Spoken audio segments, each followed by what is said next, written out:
150mm Santa Cruz Bronson and its unruly twin sister, the Juliana Roubion, were in their element in southwest Utah. With an updated linkage and modernized geometry, the new version of this bike is more like the Nomad than ever, possibly sacrificing some of its versatility, but adding to the brawl factor. So, version 3 of the Santa Cruz Bronson. Radically redesigned. It has the sort of linkage that we first saw in the Nomad last year that was inspired by the V-10, Santa Cruz's downhill bike.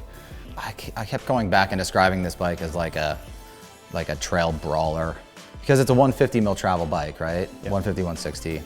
It feels like it has good pedaling, but it also has like a very linear feeling suspension. So like you really want to plow it into stuff. So I mean, I feel like it really does prefer descending. However, like the more gas you give it, the more efficient it sort of becomes. Yeah, we talked about how we felt better climbing on it out of the saddle versus sitting. Yeah, when you sprint, you can feel that chain tension just keeping the suspension from bobbing, and it surges forward pretty well. But I think that comes with a little bit of a drawback on the climbs. As the chain is tensioning the suspension, it can't move with the terrain and soak up all the little ledgy stuff, and so you wind up breaking traction more than you would on some other designs, like maybe like a DW Link has that sort of hover bike effect where it just reads through the terrain really well.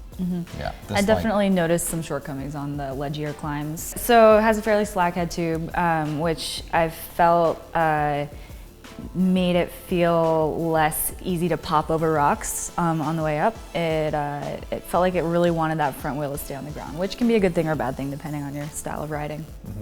Yeah, I don't want to say too many bad things about like climbing on this bike though. I was perfectly happy and comfortable to go uphill on this bike. I felt like it was pretty efficient, and like C-tube's reasonably steep, and I was in a comfortable position and felt like I could just motor along. Like I didn't feel like I was on an inefficient, like big enduro bike on the climbs. Descending, I got this really great like sense of security on the bike where I just felt like I could take it into anything and it was confident. Like the frame is stiff and like responsive and just like, it just feels burly. It's also like the frame it feels really well thought out, and they covered all their bases design-wise, so it's really quiet.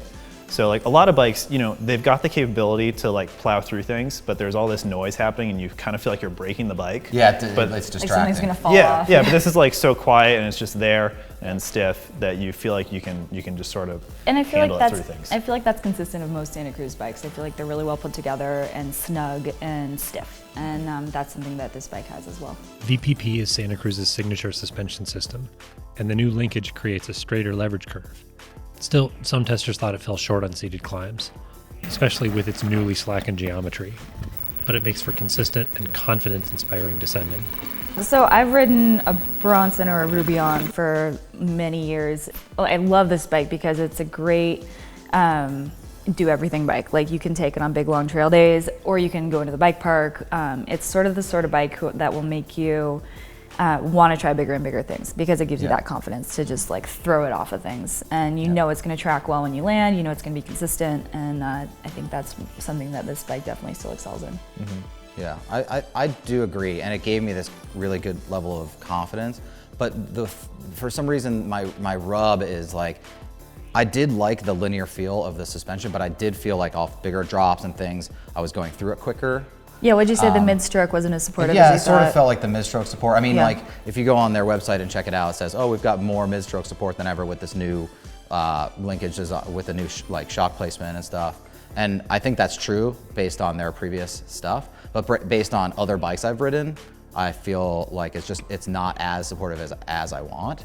I do like those like progressive poppy feeling bikes, and this isn't necessarily one of them. I don't feel like it makes it... It's more plowy. Like, not playful. It is kind of plowy, but it is like, the bike is light enough and fun enough to be able to like do stuff with. So it's not like super ground huggy. And I think that's where that happy medium is with this bike. I feel like it's pretty hard to compare to others. Yeah, and I do think you're right, it does have sort of a linear feel. I personally just didn't mind it. I think I was sort of looking for that sort of sensation on this bike. Yeah. I also spend a lot of time on an Evil Insurgent, which is a pretty linear feeling bike that's similar to this. So I was ready for it. Yeah. Can we talk about the shock placement for just a second? Because that was like one of the first thing I noticed when setting up this bike is it's really hard to check the sag because the stanchion is like inside the linkage. And we talked about how that could be problematic depending on how much you fool with that stuff. Yeah, it's kind of a funny little detail. Like on a bike that seems to have all the other little details so covered, like there's even a shuttle pad on the down tube. It's funny that it's so hard to see what your sag rate is. I do love the fork spec on this bike though. The Fox Grip 2 damper on the 36 is like so insanely good. Like I can't believe how much it outshines the Fit 4 damper. Like it's so sensitive and so responsive and adjustable. It's got excellent range. I just love that fork. I do want to make a note about the 36 though. For smaller riders like me that have like less mass to throw around the front of the bike, those bigger stanchions can feel like a lot to have muscle around. And I kind of wonder if that wasn't part of my issue with picking it up over step ups and like the more technical climbs. Yeah. Yeah. And we had a pretty nice build. This is an $8,200 bike. And it had the Santa Cruz Reserve wheels upgrade, which they're nice carbon wheels that Santa Cruz makes in-house. I really like the ride feel, and I've ridden a couple pairs, and they hold up pretty well in my experience. Yeah, didn't you bottom one out? Oh, I pretty smashed one horribly. so hard on the test loop today. It was that one rock after that was the square edge one. Oh, I know the one, yeah. Yeah. Next to the cactus. It's worth noting that the Juliana version of this bike, the Roubion, is the same spec and price as the Bronson. The only difference is the seat, the grips, the shock tune, and the sizing range. So it comes from an extra small to a medium. It doesn't go to a large. Right. Yeah. Which is a bummer because I really like that colorway, and I couldn't get one. I'm a size large. A true trail bruiser built to last. The Bronson and Roubion will inspire you to step up your game. The tricked out carbon version we rode retails for a whopping $9,800, but you can get into this bike for $35 at its lowest spec and with an alloy frame.